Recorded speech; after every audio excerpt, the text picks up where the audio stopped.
Assalamualaikum warahmatullahi wabarakatuh. Alhamdulillahirabbil alamin. Bersyukur pada Allah Subhanahu wa taala yang telah memberikan rahmat dan karunia-Nya sehingga saya dapat menyelesaikan laporan praktek kerja lapangan di BPTP Sumatera Barat. Perkenalkan, nama saya Juli Marni, nomor BP 18 THP 1020, jurusan Teknologi Pangan dan Hasil Pertanian. Di sini saya akan mempresentasikan hasil dari laporan praktek di lapangan di BPTP Sumatera Barat, dan terima kasih kepada dosen pembimbing PKL saya, yakni Bu Purnama Dinihari STP MSc. Di sini saya akan melakukan penelitian tentang pengaruh perbedaan konsentrasi minyak virgin coconut oil atau VCO terhadap sifat organoleptik mayones. Balai Pengkajian Teknologi Pertanian atau disingkat dengan BPTP Sumatera Barat itu merupakan unit pelaksanaan teknis UPT di bidang penelitian dan pengembangan pertanian yang berada di bawah dan bertanggung jawab kepada Kepala Badan Penelitian dan Pengembangan Pertanian, dan dalam pelaksanaan tugas sehari-hari dikoordinasikan oleh Kepala Balai Besar Pengkajian dan Pengembangan Teknologi Pertanian tetapkan sesuai dengan Peraturan Menteri Pertanian nomor 16 garing Permentan garing OT titik 140 garing 2006 pada tanggal 1 Maret 2006 dengan wilayah kerja Provinsi Sumatera Barat. Sehubungan dengan tuntutan percepatan pembangunan pertanian, maka pada tahun 2001 Badan Litbang Pertanian melakukan lagi reorganisasi dengan membentuk BPTP di setiap provinsi dengan surat keputusan Menteri Pertanian nomor 350 garing KPTS garing OT titik 210 garing 6 garing 2001 pada tanggal 14 Juni 2001. BPTP sekarang ini menjadi BPTP Sumatera Barat dengan wilayah kerja hanya untuk Provinsi Sumbar saja.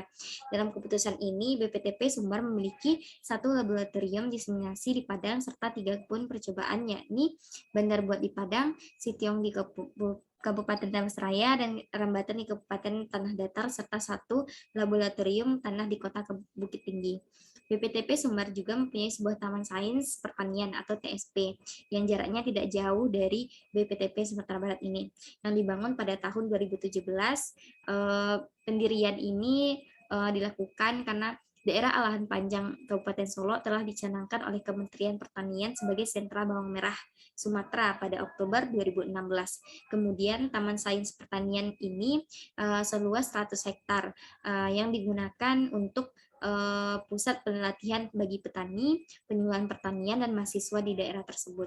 Selanjutnya, untuk kegiatan yang saya lakukan selama kurang lebih 1 bulan itu, yakni saya melakukan praktek kerja lapangan itu di Balai Pengkajian Teknologi Pertanian Sumatera Barat, tepatnya di bagian Laboratorium Mekanisasi dan Teknologi Hasil Pertanian atau MTHP, yang dimulai pada tanggal 11 Oktober 2021. Pada minggu pertama, saya mengikuti kegiatan apel pagi di lapangan BPTP Sumbar, kemudian melakukan pengenalan sekaligus peresmian penerimaan magang di BPTP Sumbar tersebut. Kemudian dilanjutkan dengan pengenalan penyampaian peraturan-peraturan yang ditetapkan di BPTP Sumbar. Kemudian kami diberikan format laporan akhir itu seperti apa, dan kegiatan yang dapat dilakukan itu apa saja. Pada hari berikutnya, saya melakukan pengenalan labor dan alat-alat yang ada di labor tersebut menuju Laboratorium Mekanisasi Teknologi Hasil Pertanian. Pada hari berikutnya lagi, saya melakukan kegiatan pembuatan selai lembaran dari jambu biji merah.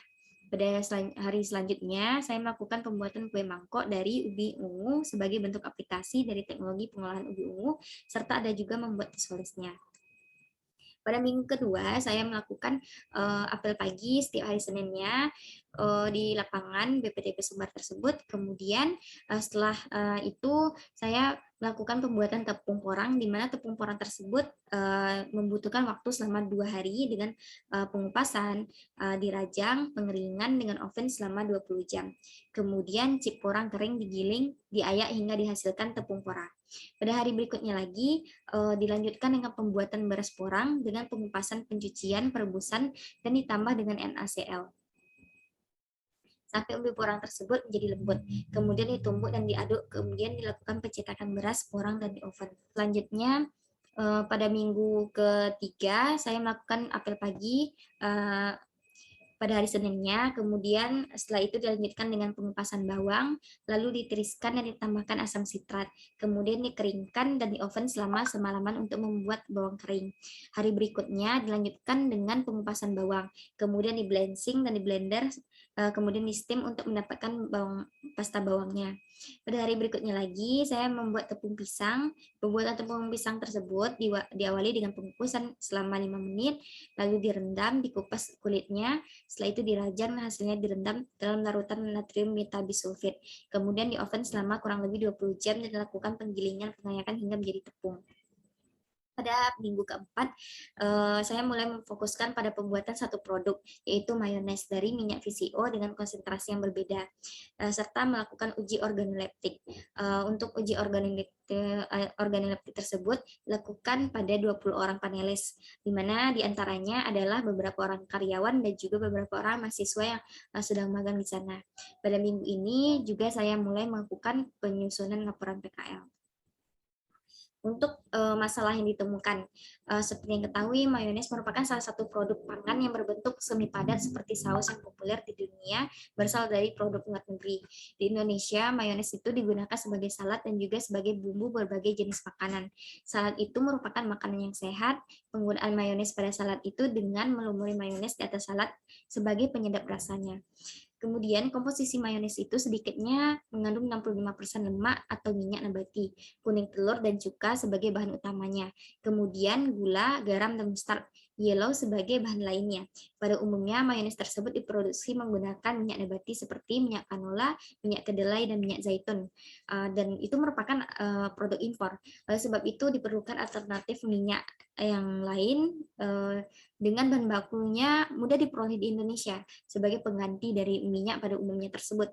Bahan baku di sini adalah minyak VCO yang terbuat dari kelapa, di mana jumlah kelapa di Indonesia itu mencapai 14 triliun per tahunnya.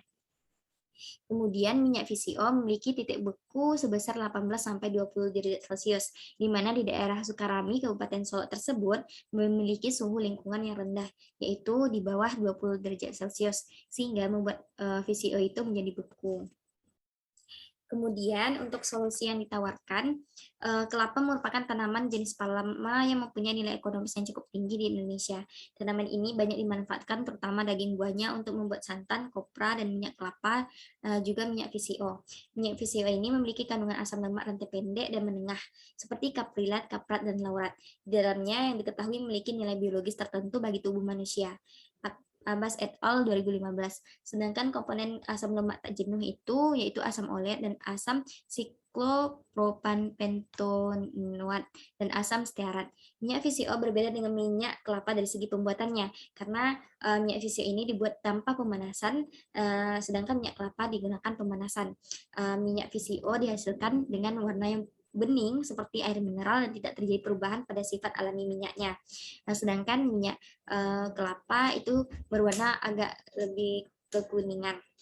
Minyak VCO merupakan bentuk murni minyak kelapa dengan karakteristik minyaknya beraroma khas kelapa segar, tidak berwarna dan tidak beraroma tengi. APCC 2003.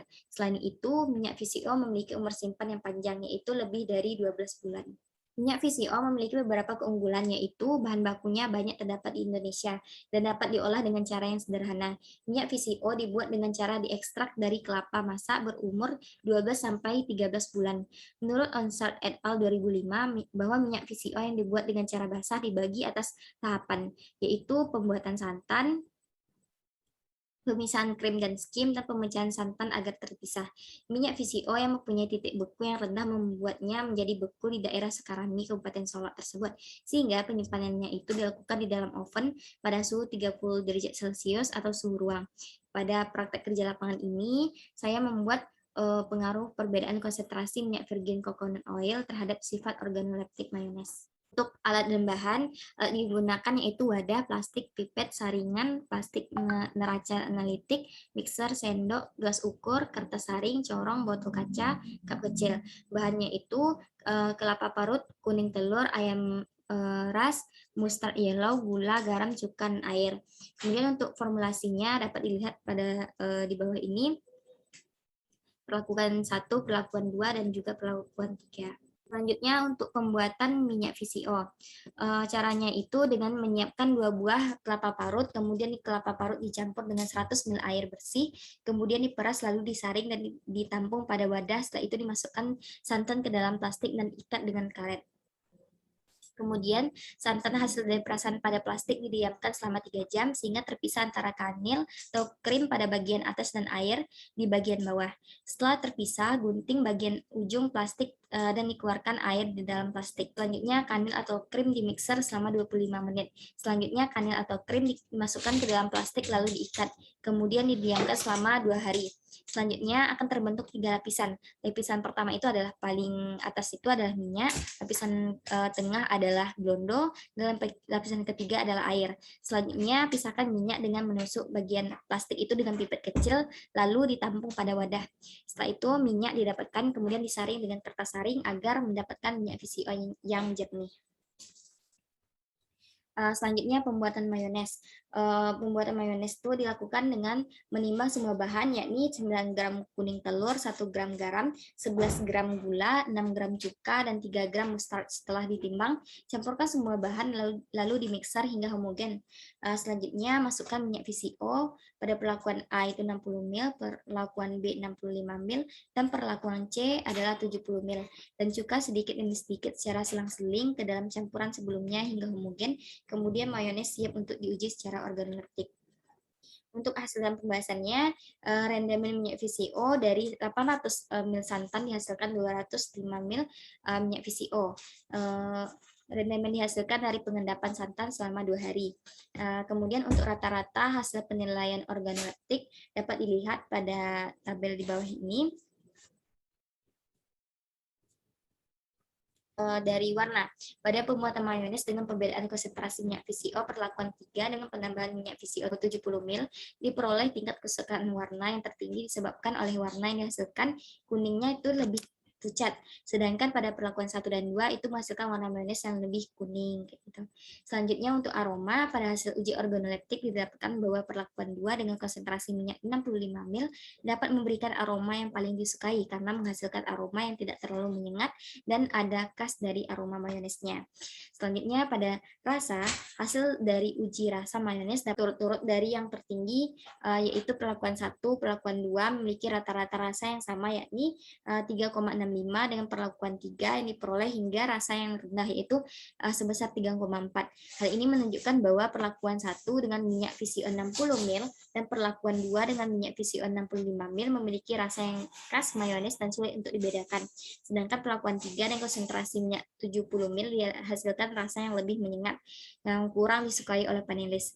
Hal ini membuktikan bahwa konsentrasi minyak VCO yang digunakan berpengaruh terhadap rasa mayones tersebut. Untuk tekstur, nilai rata-rata organoleptik tekstur mayones, nilai tekstur tertinggi ke terendah itu berturut-turut terdapat pada mayones perlakuan 3, yaitu minyak VCO 70 ml, perlakuan 1 minyak VCO 60 ml, dan perlakuan 2 minyak VCO 65 ml. Kemudian untuk perlakuan terbaik. Perlakuan terbaik itu berdasarkan hasil rata-rata organoleptik menyatakan bahwa panelis lebih menyukai perlakuan 3 dengan penambahan konsentrasi minyak VCO 70 ml. Perbedaan konsentrasi minyak VCO berpengaruh terhadap uji organoleptik. Hasil rata-rata organoleptik menyatakan bahwa perlakuan terbaik itu adalah P3, perlakuan 3 dengan minyak VCO 70 ml. Hal ini disebabkan oleh hasil rata-rata penilaian panelis dari segi warna, aroma, dan tekstur mayones itu paling disukai. Untuk selanjutnya, untuk dokumentasi dapat dilihat di bawah ini dari pemasan santan, pemisahan minyak, penyaringan minyak VCO, ini minyak VCO, kemudian persiapan bahan mayones, pembuatan mayones, dapat dilihat mayonesnya yang sudah jadi, terus uji organoleptik, dan juga pembuatan selai lembaran dan juga mangkok. Mungkin itulah tadi presentasi saya pada hari ini.